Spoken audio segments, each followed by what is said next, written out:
अब आपको सुनाते हैं प्रधानमंत्री नरेंद्र मोदी यूएनएससी की बैठक में संबोधित कर रहे हैं। क्या कुछ कह रहे हैं जरा सुनिए। मैरीटाइम ट्रेड के सक्रिय फ्लो पर निर्भर है। इसमें आई अड़चनें पूरी वैश्विक अर्थव्यवस्था के लिए चुनौती हो सकती है।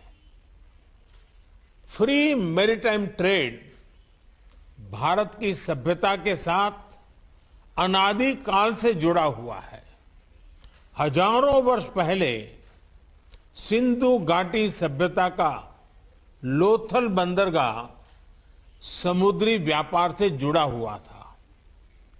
प्राचीन समय के स्वतंत्र मैरीटाइम माहौल में ही भगवान बुद्ध का शांति संदेश विश्व में फैल पाया।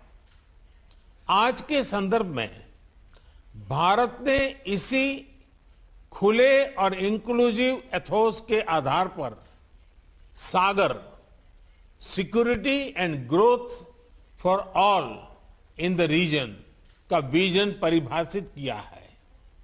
इस विजन के जरिए हम अपने क्षेत्र में मैरीटाइम सिक्योरिटी का एक इंक्लूसिव ढांचा बनाना चाहते हैं। यह विजन एक सेफ, सिक्योर और स्टेबल मैरीटाइम डोमेन का है। फ्री मैरीटाइम ट्रेड के लिए यह भी आवश्यक है कि हम एक दूसरे के नाविकों के अधिकारों का पूरा सम्मान करें। दूसरा सिद्धांत, मैरीटाइम डिस्प्यूट्स का समाधान शांतिपूर्ण और अंतर्राष्ट्रीय कानून के आधार पर ही होना चाहिए। आपसी ट्रस्ट और कॉन्फिडेंस के लिए यह अति आवश्यक है। इसी माध्यम से हम वैश्विक शांति और स्थिरता सुनिश्चित कर सकते हैं। भारत ने इसी समझ और मैच्योरिटी के साथ अपने पड़ोसी देश बांग्लादेश के साथ अपनी मैरीटाइम बाउंड्री को सुलझाया है। तीसरा सिद्धांत, हमें प्राकृतिक आपदाओं और नॉन स्टेट एक्टर्स इनके द्वारा पैदा किए गए मैरीटाइम थ्रेट्स का मिलकर सामना करना चाहिए।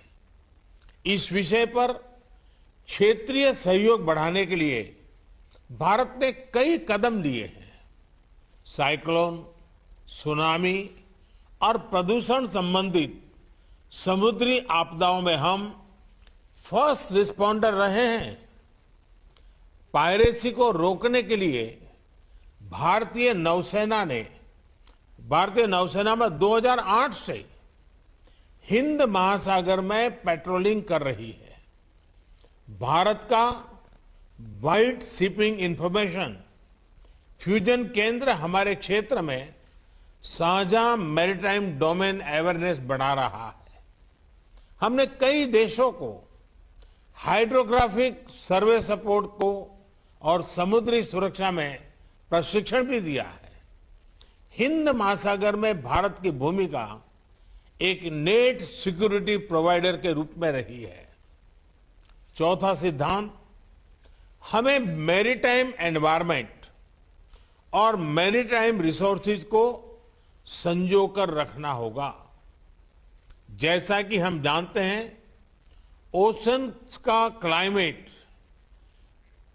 क्लाइमेट पर सीधा इंपैक्ट होता है और इसलिए हमें अपने मैरीटाइम एनवायरनमेंट को प्लास्टिक्स और ऑयल स्पिल्स जैसे प्रदूषण से मुक्त रखना होगा और ओवरफिशिंग और मैरीन पोचिंग के खिलाफ साझा कदम उठाने होंगे।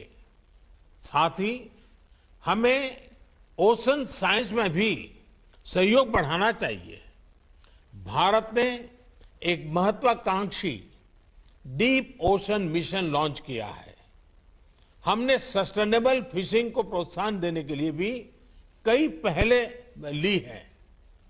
पांचवा सिद्धांत, हमें रिस्पॉन्सिबल मैरीटाइम कनेक्टिविटी को प्रोत्साहन देना चाहिए।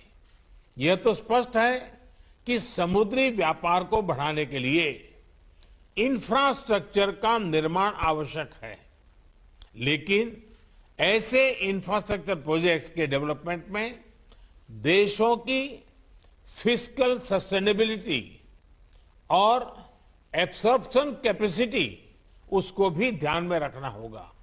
इसके लिए हमें उचित वैश्विक नॉर्म्स और स्टैंडर्ड्स बनाने चाहिए। एक्सेलेंसीज, मुझे विश्वास है इन 5 सिद्धांतों के आधार पर मैरीटाइम सिक्योरिटी कोऑपरेशन इसका एक वैश्विक रोड मैप बन सकता है। आज की ओपन डिबेट की उच्च और सक्रिय भागीदारी यह दिखाती है कि यह विषय सुरक्षा परिषद के सभी सदस्यों के लिए महत्वपूर्ण है। इसके साथ मैं एक बार फिर आपकी उपस्थिति के लिए आपका आभार व्यक्त करता हूं। धन्यवाद।